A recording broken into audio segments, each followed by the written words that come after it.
Sekelompok gangster mendatangi rumah paman. Ketua geng menarik syal dari lehernya, lalu mencekik paman. Kemudian ia mengeluarkan pisau dan mengakhiri nyawa bibi. Alasan ia melakukan hal kejam itu karena ia naksir putri paman. Tapi wanita itu pergi dengan pria lain. Ketua geng sangat kuat dan cukup berpengaruh di kota. Bahkan polisi setempat bekerja sama dengannya. Ini adalah Charan dan Shruti. Mereka akan kawin lari. Dari kejauhan rombongan mobil melaju ke arah mereka. Ketua geng keluar dari mobil, lalu memerintahkan anak buahnya untuk menghabisi keduanya. Charan menarik Shruti lalu berlari. Kali ini keduanya berlari dengan santai. Lalu Charan menghantam wajah musuhnya dengan kayu bakar. Sial, jalannya buntu dan mereka dikepung. Charan harus mengambil tindakan. Tendangannya mengenai musuh hingga terpelanting. Tapi, Shruti telah tertangkap. Charan pun bersembunyi di balik dinding. Tamparannya sangat kuat hingga menembus dinding. Para gangster terkejut karena mereka belum pernah melihat orang sekuat itu. Kemudian Charan menarik preman tersebut dan membenturkannya ke dinding. Hanya dengan satu pukulan, Charan mengirimnya ke neraka. Melihat itu, keempat preman lainnya kabur ketakutan. Charan mengejar tapi dihentikan oleh Shruti. Lihat saja mereka akan menerima imbasnya. Saat dalam perjalanan, tiba-tiba bas mereka dikepung oleh para gangster. Para preman masuk dan menyerang Charan. Sedangkan, Shruti ditangkap lalu dibunuh. Insiden itu berlangsung cepat, pacarnya telah tiada. Kemudian Charan ditikam sebanyak 24 kali. Sampai saat terakhir dalam hidupnya, ia tak sempat memegang tangan pacarnya. Air matanya mengalir, membasahi pipinya. Kemudian para gangster membakar bas itu. Tapi, Charan selamat. Dan hanya setengah wajahnya yang terbakar. Lalu dokter melakukan oplas pada wajahnya. Setelah 9 bulan, Charan melewati masa kritisnya. Ia bercermin dan tercengang. Melihat wajahnya yang berubah, Charan mengingat insiden 9 bulan yang lalu. Membuat hatinya membara dan ia ingin balas dendam. Pertama ia harus mencari pria berambut keriting dan memusnahkannya.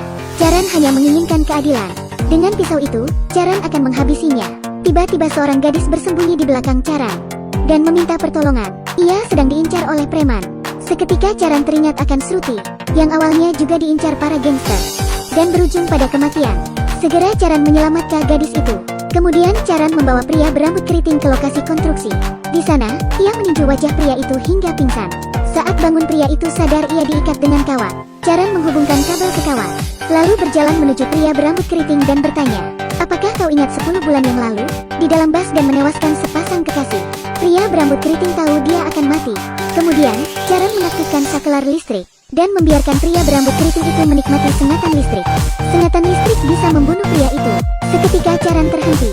Lalu pria berambut keriting memohon pada Charan agar dibebaskan. Ia mengakui kesalahannya dan tak akan mengulanginya lagi. Tapi Charan membalasnya dengan bertanya, "Ketika Shruti memohon dilepaskan, apa kau melakukannya?" Pria berambut keriting itu hanya diam. Lalu Charan mengaktifkan saklarnya lagi, hingga ia mati karena tersengat listrik. Melihat itu polisi langsung mengejar Charan. Ia ingat polisi itu juga dalam insiden yang dulu. Sebelum polisi mengeluarkan senjata, Charan menendangnya. Polisi tersebut adalah musuhnya dan menjadi kaki tangan kejahatan. Charan memukulnya, lalu menendang polisi hingga keluar dari lift. Ia tergantung seperti bola. Selanjutnya, Charan akan berurusan. Ketua geng, Charan menelponnya dan mengatakan bahwa ia memiliki gadis cantik yang bisa digauli. Ketua geng menanggapinya, lalu menyuruh adiknya membawa gadis itu untuk digauli. Ini semua hanyalah rencana Charan. Ia sengaja membuat adik ketua geng suka dengan gadis itu, lalu menjadikannya sebagai umpan. Charan berhasil menjebak adik ketua geng. Ia merasa inilah saat yang tepat. Jadi Charan mengirim foto adiknya bersama gadis itu kepada ketua geng. Ketua melihatnya dan menjadi marah. Charan berhasil membuat mereka berkelahi, sehingga mereka harus bersembunyi dari ketua geng. Lalu adiknya merencanakan hal naif. Mengapa tak ia bunuh saja kakaknya? Maka ia bisa menjadi pemimpin geng. Perselisihan antar saudara karena berebut wanita. Keduanya saling menyerang. Malam itu, adiknya datang ke kamar. Ia langsung menuju ke kasur dan menembak kasur itu. Tapi kakaknya sudah tahu rencana adiknya. Hal ini memalukan. Kakaknya sangat kecewa. Walaupun begitu, ia tetap membiarkan anak buah menghabisi adiknya. Setelah rencananya berhasil, Charan menelpon ketua geng dan mengatakan ini adalah permainannya. Tanpa berkata apa-apa, ketua segera melaju untuk menyelamatkan adiknya. Sayangnya, ia kurang cepat. Adiknya telah terbunuh, seperti luka yang ditaburi garam. Itulah rasanya kehilangan orang yang disayang. Cukup adil bukan? Rencananya sukses. Selanjutnya, ia akan berurusan dengan ketua geng. Mereka bertemu di bar. Tanpa basa-basi, Charan langsung menendangnya, membuat ketua geng terpental jauh. Lalu melemparkannya ke dinding. Charan mencekiknya, dan mendorongnya hingga kaca itu pecah. Ketua geng terjatuh dari ketinggian, dan selamat tinggal brengsek. Setelah dendamnya terbalas, Charan pergi mengendari motornya. Saat berhenti di lampu merah, tiba-tiba pengemudi mengeluarkan pistol, dan hendak menembak Charan. Tembakan itu luput dan mengenai seorang gelandangan. Sopir itu menembak lagi, tapi Charan berhasil menghindar. Hei, ada apa dengan sopir itu? Lalu Charan mengejar sopir itu ke pelabuhan. Sopir itu memanggil kawanannya, lalu Charan dikepung. Ia mulai menunjukkan kemampuannya, dan mampu mengalahkan semuanya, dengan waktu yang singkat tentunya. Tapi siapa orang-orang ini? Lalu ia berkaca dan mengerti, ada yang salah dengan wajahnya. Ia pun menemui dokter yang dulu menanganinya. Ternyata dokter itu memiliki seorang anak. Ia cinta keadilan. Dulu ada mafia tanah menginginkan tanah ini, dan memaksa penduduk pindah dalam waktu 1 bulan. Lalu seorang pria menulis artikel tentang perlawanan terhadap developer. Tapi pada hari yang sama penulis itu dibunuh. Penduduk tak punya kekuatan untuk melawan. Jadi mereka terpaksa setuju, dan lainnya hanya bisa menangis. Bahkan orang tua pun tak terima. Lalu seorang pria datang menuntut hak tanahnya. Dasar mafia tidak bermoral, menindas orang lemah untuk kepentingan sendiri. Namun, pria itu tak didengar lalu ditendang. Pria itu berdiri dan berkata, "Aku tak takut, karena mati satu akan tumbuh 1000. Mafia itu langsung membunuhnya. Putra dokter itu datang, dan tahu rekannya telah dibunuh. Penduduk desa bahkan tidak berani mengambil jasadnya. Lalu, pemuda itu menendang gerbang hingga hancur. Ia langsung menuju rumah. Aksinya menakjubkan. Disinilah pertarungan dimulai. Ia menarik tiang besi, lalu menghantam kepala musuhnya. Kawat berduri yang terdapat pada besi berubah menjadi senjata. Anak buah telah dikalahkan. Tak ada yang tersisa. Ia menemui mafia itu, dan sekarang tempat ini dalam kendalinya. Jangan main-main." Mafia itu gemetar karena ketakutan.